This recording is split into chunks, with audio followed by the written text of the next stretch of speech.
Hey, what's up, pilots?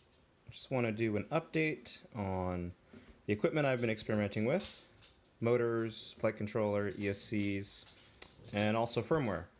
So this is my red Panda frame, same frame I've been flying for about a year now, and this one's got 4mm arms on it, which is great for performance, but actually with the weight of 6S motors and batteries, I've noticed the durability on these arms is not quite what it used to be. This frame was originally designed for lightweight 4S 2205 motors. So I'm starting to build some of these quads with 5mm arms, which is actually where the first frame I made started with, the Flying Bear 1. And the durability of those arms on heavier motors and batteries is just awesome. It weighs about 10 grams more to get those 5mm arms, but depending on what your goals are for racing, it may or may not be worth it for you. For motors on 6S, I'm using my 2206 1720 kV motors. These are Brother Hobby Returner, I believe R3s. Very durable motors. These were my favorite motors from way back in the day, back when they were even called ZMX. And they're some of the most durable motors that I've ever flown. I still have my original ZMX and Brother Hobby 2206 2300 kV motors. For flight controller and 4-in-1, this is the new Hobbywing stack, G2, and I run the I run the battery leads out the side of the frame. That makes it easy to have the battery lead go where I want it to go, and also you can route your motor wires inside pretty easily.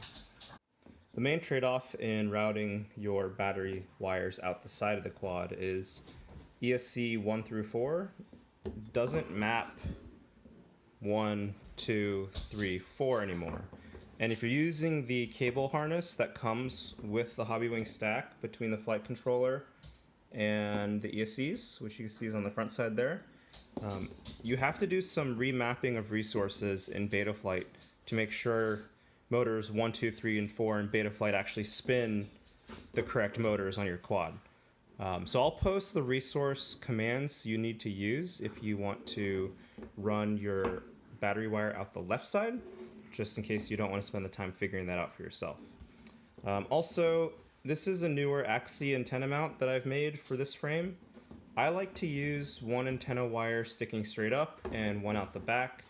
That's really giving you the best coverage for diversity 2.4 antennas. However, some of my friends have asked me, hey, I like to have both antennas stick out the back, the one on the top. I don't like how it looks, or maybe it gets caught on your props more often. So I designed this guy. This is basically the same mount, but both antenna wires stick out the back.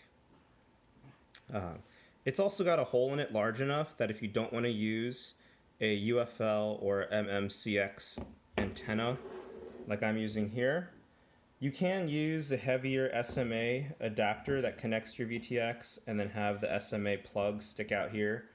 I really don't recommend doing that. A couple SMA connectors weighs like 6 or 7 grams, so I mean that's almost the equivalent of running 5mm arms instead of 4mm arms. So I mean, choose the weight where you want to put it. I'd rather put it in the arms instead of useless antenna connectors.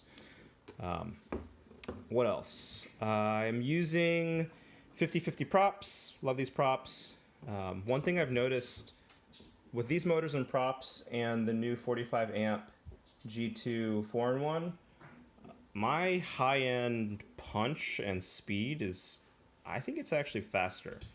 I probably need to compare maximum current draw between this 4-in-1 and the previous first generation Hobbywing 4-in-1, but I can feel the difference. It really feels like the quad's pulling more power, higher current, and flying a lot faster. So if you're interested in flying fast, which most racers are, I really recommend you try this new stack from Hobbywing. It is pretty awesome.